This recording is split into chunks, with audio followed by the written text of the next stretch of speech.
ये आकाशवाणी है।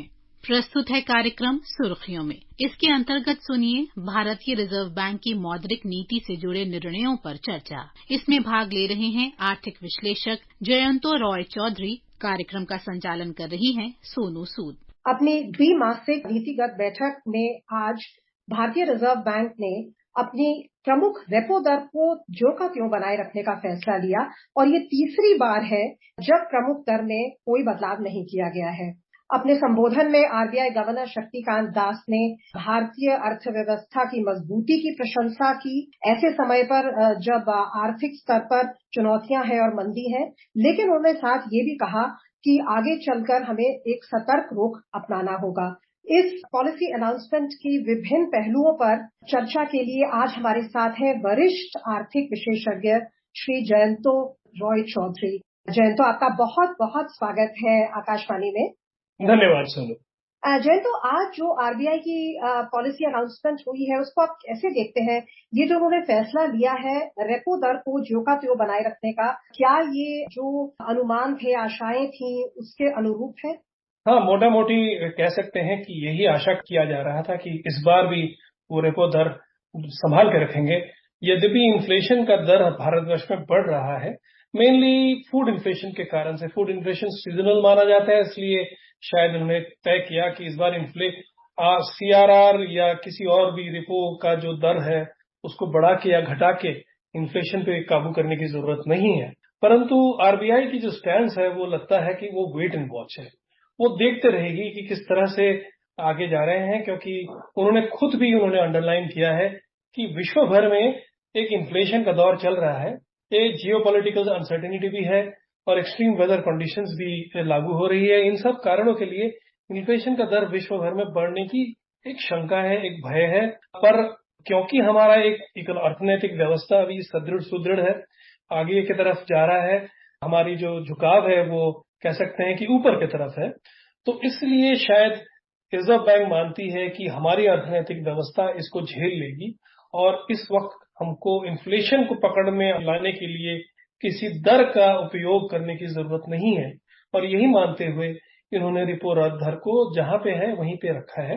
पर देखते हैं आगे क्या करता है। आगे जब अगला जो आरबीआई पॉलिसी होगा तब तक अगर हम देखते हैं कि विश्व भर में इन्फ्लेशन का रेट बढ़ा है, कमोडिटी इन्फ्लेशन के कारण से हमारे यहाँ पे इन्फ्लेशन का दर बढ़ रहा है, तो जरूर कुछ ना कुछ कदम आरबीआई ले सकती है।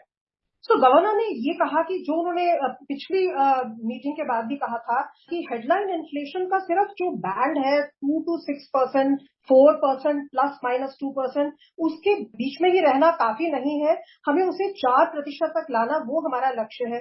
आपको लगता है कि फिस्कल और मॉनेटरी पॉलिसी दोनों को मिलकर इस टारगेट की तरफ कार्य करना होगा, जैसा कि हम देख भी रहे हैं कि कई फिस्कल स्टेप्स भी उठाए जा रहे हैं प्राइस स्टेबिलिटी के लिए? हाँ बिल्कुल, फिस्कल स्टेप्स तो बहुत जरूरी थे। इसीलिए आप देख रहे हैं कि फूड इन्फ्लेशन को पकड़ में लाने के लिए भारत सरकार ने बहुत सारे कदम उठाए हैं। एक तो टमाटर और जितने जी सीजनल वेजिटेबल्स हैं जिनके दाम बहुत आसमान चुंबी चढ़ रही थी, उनको रोकने के लिए बहुत सारे कदम उठाए हैं, बेच रहे हैं वहां पे सस्ते दरों में। आप देख रहे हैं खाद्यान्न का तेल जो है उसका भी दर पे एक पकड़ लाने के लिए उसको भी बेचा जा रहा है नाफेड और बाकी एजेंसीज के द्वारा। तो ये एक तरीका है। दूसरा है कि आप जिस तरह से किसी न किसी तरह से आप जो हमारा जो डिमांड सप्लाई में जो गैप है उसको पूर्ण करें, उसके लिए ऑयल सीड्स मिशन सरकार ने लागू की है। उस पर बहुत मजबूती के साथ कदम लिए जा रहे हैं। ऐसे कि बहुत सारे जगहों में ऑयल सीड्स के प्लांटेशंस बढ़ाया जा रहा है, एकरेज बढ़ाया जा रहा है। और जो हम पाम ऑयल वगैरह जो लाते हैं बाहर से, वो भी हम कोशिश कर रहे हैं जितना भी सस्ते दर में कम ड्यूटी में हम ला पाए वो लाने की कोशिश की जा रही है, ताकि जो डिमांड सप्लाई गैप है जिसके लिए दाम बढ़ती है वो हम रोक सके। तो एक तरह से तो आप कह सकते हैं कि जो मॉनेटरी पॉलिसी इश्यूज हैं उन पे हम लागू कर रहे हैं, कुछ ना कुछ कदम ले रहे हैं। दूसरा तरफ से फिस्कल इंसेंटिव्स दे रहे हैं। तीसरा तरफ से हम जो बाकी एडमिनिस्ट्रेटिव काम कर सकते हैं जिससे कि ये डिमांड सप्लाई गैप को भरपूर आप पूर्ण कर पाए वो ले रहे हैं। ये तीनों सिर्फ दो तरफा नहीं, मैं कहूंगा सोनू की तीन तरफा एक जंग लगी हुई है इस वक्त। इनफैक्ट जयंतो, जो फूड एंड फ्यूल प्राइसेस है, कई बार कहा जाता है कि वो फूड के जो प्राइसेस है वो सीजनल होते हैं, सीजनल कारणों से वो कई बार एकदम बढ़ जाते हैं और फिर अपने आप ही नीचे भी आ जाते हैं जब प्रोडक्शन आती है बाजार में। और फ्यूल प्राइसेस जो है, क्रूड ऑयल के प्राइसेस हैं, वो तो इंटरनेशनली डिटरमिन्ड होते हैं। जो कोर इन्फ्लेशन है उसको आज उन्होंने बताया कि वो सॉफन हुई है, कम हुई है 1% से अधिक जनवरी 2023 के बाद। सो आपको लगता है कि ये एक पॉजिटिव साइन है, क्योंकि कोर इन्फ्लेशन को काफी समय से बहुत ज्यादा स्टिकी माना जा रहा था, वो बिल्कुल टस से मस नहीं हो रही थी। पहले तो मैं कहूंगा कि फूड इन्फ्लेशन यद्यपि सीजनल होती है संपूर्ण तरीके से, आप सही बता रहे हैं, परंतु फूड इन्फ्लेशन का एक हम देख रहे हैं कि पिछले कुछ सालों से एक स्टिकनेस इसमें भी है। तो दाम अगर बढ़ जाए, जैसे कि टमाटर के दाम बहुत बढ़ गए थे, तो वो नीचे आने लगे हैं, परंतु फिर भी एक स्टिकनेस रहती है। जैसे भी आप सप्लाई बढ़ाते हैं तब भी एक दर से नीचे नहीं आती है। तो ये एक खतरे की एक संकेत है, और उसको जरूर सरकार मद्देनजर लेते हुए इसीलिए मार्केट इंटरवेंशन की काम कर रही है। दूसरा जो आपने बात बड़ा इंपॉर्टेंट बात बताया कि जो कमोडिटी इन्फ्लेशन है, फ्यूल हुआ या मिनरल्स या मेटल्स हुआ, वो भी एक तरह से एक साइक्लिकल फैशन में काम करती है। वो बढ़ती है फिर घटती भी है, परंतु उसका एक छवि कोर इन्फ्लेशन पे लगता है। मैन्युफैक्चरिंग जो गुड्स है उसकी इन्फ्लेशन दर पे इन सारे कमोडिटीज के रेट का एक असर पड़ता है। तो वो लकीली इस बार थोड़ा सा नेगेटिव हुआ है, 1% घटा है, वो बहुत अच्छी बात है। पर क्योंकि एक अपट्रेंड है इंटायर कमोडिटीज मार्केट में, इसलिए इसको हम सोच नहीं सकते, हम ये नहीं ले सकते हैं कि आगे भी जाते हुए कोर इन्फ्लेशन नीचे की तरफ रहेगा। विश्व भर में एक मंदी, एक कह सकते हैं एक दाम बढ़ने का एक दौर चल रहा है और उसका असर चलेगा। दूसरी बात है, नए नए प्रक्रियाएं हम इस्तेमाल कर रहे हैं, नए नए चीजें हम इस्तेमाल कर रहे हैं। जैसे हम अब इलेक्ट्रिक व्हीकल्स की तरफ जा रहे हैं। इलेक्ट्रिक व्हीकल्स के लिए आपको लिथियम, कोबाल्ट ऐसे जैसे मिनरल्स की जरूरत पड़ती है। और अगर आप देखें, इन ये दोनों चीजें की दाम बढ़े जा रही हैं, क्योंकि इसका डिमांड भी बढ़ रहा है। और डिमांड के साथ साथ थोड़ा बहुत आप कह सकते हैं कि थोड़ा बहुत लोग अपने लगाते हैं कि दाम बढ़ेगा आगे जाके, उसलिए अभी से थोड़ा दाम बढ़ा के रख देते हैं।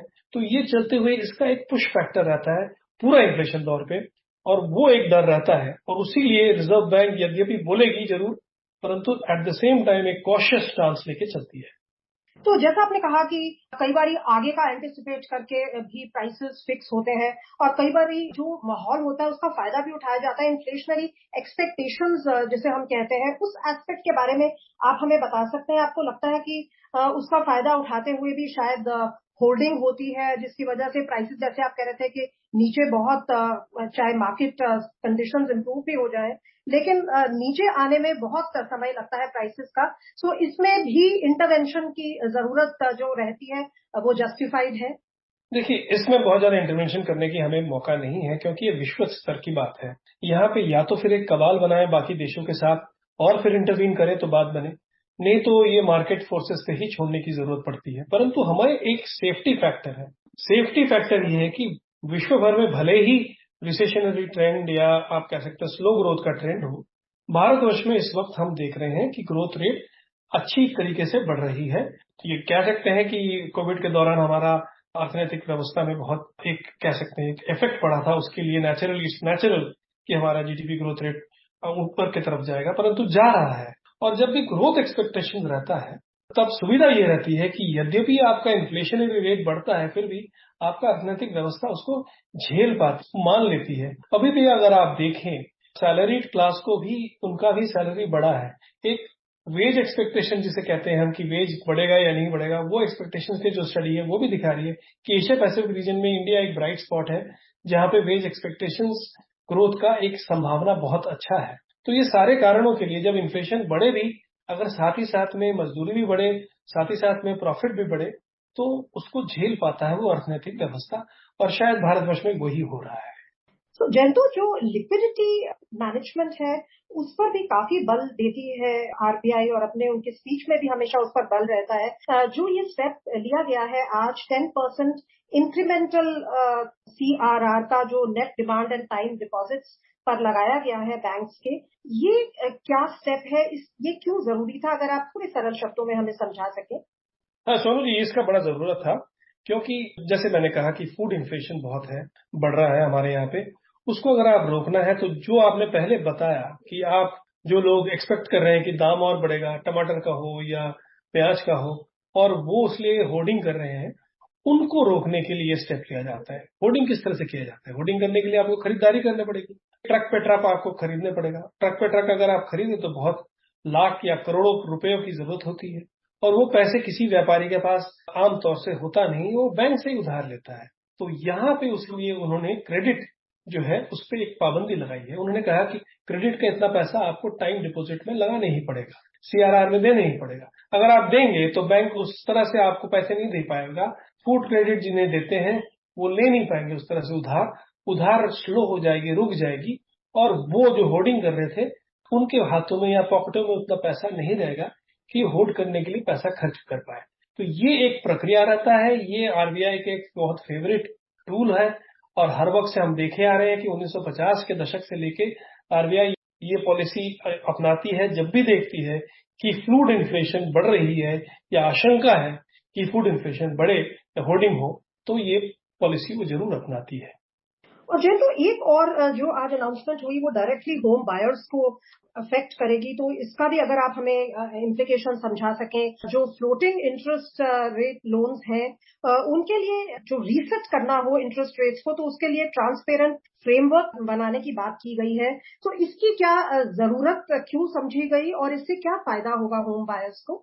देखिए, होम बायर्स जब लेती है बहुत बार फिक्स जो लेते हैं उनके लिए तो ठीक रहता है, क्योंकि वो 20 साल तक वही रेट पे चलते रहते हैं उनका इंटरेस्ट। पर बहुत लोग एक फ्लोटिंग रेट ले लेते हैं, उनका आशा रहता है कि आगे जाके रेट घटेगा, पर उल्टा हो जाता है, काफी बार रेट बढ़ जाता है, तो उनके लिए थोड़ा प्रॉब्लम रहती है। इसमें एक ट्रांसपेरेंसी लाने की बात की है कि बैंक समझाए लोन जो लेते हैं उनको कि उनका रेट किस लिए बढ़ रहा है, कितना बढ़ रहा है। CRR इतना बढ़ाया गया है इसलिए हमने इतना बढ़ाया है, उसके ऊपर हमने मार्जिन इतना रखा है। वो जब तक ना समझाए, काफी बार ये होता है कि बहुत सारे बैंक ये फ्लोटिंग रेट का सुविधा लेके अगर दर CRR का अगर 1% भी बढ़े तो वो और ज्यादा बढ़ा देते हैं, या CRR का दर बढ़ता भी नहीं है तब भी बढ़ा देते हैं, वो रेट बढ़ाते चलते हैं।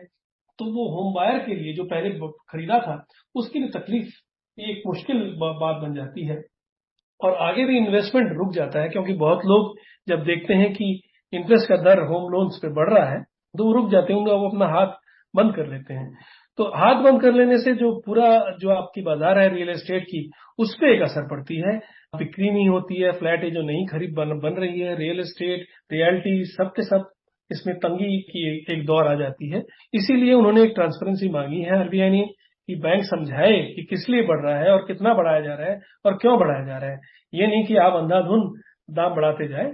तो यही बात उन्होंने लाई है फॉरफ्रंट में, और आशा है कि सारे बैंक इस पे तामील करेंगे, और हमारे जो भाई हैं जिन्होंने होम लोन लिया है उनको तो थोड़ा थोड़ा कुछ ना कुछ सुविधा रहेगी। और एक और जो रोचक अनाउंसमेंट हुई वो था कि एक प्रपोजल है कि एक innovative payment mode conversational payments UPI पर लॉन्च किया जाए, और ट्रांजैक्शन लिमिट भी स्मॉल वैल्यू जो डिजिटल पेमेंट्स हैं ऑफलाइन मोड में, उसकी जो ट्रांजैक्शन लिमिट है उसे 200 रुपए से 500 रुपए तक बढ़ाने की बात की गई है। आपको लगता है कि ये जो डिजिटल पेमेंट्स को बढ़ावा देने की तरफ ये महत्वपूर्ण कदम रहेंगे? हाँ, पहले तो एक बात तो यह है कि डिजिटल पेमेंट्स को बढ़ावा देने के लिए एक कदम है। दूसरी बात है, सबसे बड़ी बात है कि आप अगर देखें 200 रुपया बहुत ही छोटा रकम होता है आज के तारीख में, जब इन्फ्लेशन इतना बढ़ गया है खास तौर से। उसीलिए ये लिमिट वैसे भी रेज करने की जरूरत थी, और साथ ही साथ में ये बात सत्य है कि जितना आप डिजिटल पेमेंट को इंट्रोड्यूस करेंगे, जितना आप उसका बढ़ावा देंगे, उतना अर्थनैतिक व्यवस्था के लिए एक अच्छा रहेगा, एक ट्रांसपेरेंसी रहेगा। क्योंकि जहां पे भी आप कैश पेमेंट्स की बात होती है, कैश ऑफ कोर्स भारतवर्ष में अभी भी किंग है, अभी भी वही सबसे ज्यादा राज करती है, परंतु जितना घटाएंगे उतना लोगों के लिए भी सुविधा रहेगा, और पूर्ण तरीके से आप कह सकते हैं अर्थनैतिक व्यवस्था और जो उनको मैनेज करते हैं उनके लिए भी सुविधा रहेगा। सारे फ्लोज को वो देख पाएंगे और समझ पाएंगे। RBI पॉलिसी से जुड़े विभिन्न पहलुओं पर इतनी सटीक जानकारी देने के लिए आपका बहुत बहुत धन्यवाद जयंत। धन्यवाद सोनू। अभी आप सुन रहे थे भारतीय रिजर्व बैंक की मौद्रिक नीति से जुड़े निर्णयों पर चर्चा। इसमें भाग ले रहे थे आर्थिक विश्लेषक जयंतो रॉय चौधरी। कार्यक्रम का संचालन कर रही थी सोनू सूद। ये कार्यक्रम आकाशवाणी के समाचार सेवा प्रभाग द्वारा प्रस्तुत किया गया। इसे आप हमारे mobile app news on AIR और YouTube channel news on AIR official पर भी सुन सकते हैं। इस कार्यक्रम के संबंध में अपनी प्रतिक्रिया आप हमें ईमेल या व्हाट्सएप के माध्यम से भेज सकते हैं। ईमेल का पता है airnsdtalks@gmail.com और व्हाट्सएप नंबर है 9289094044।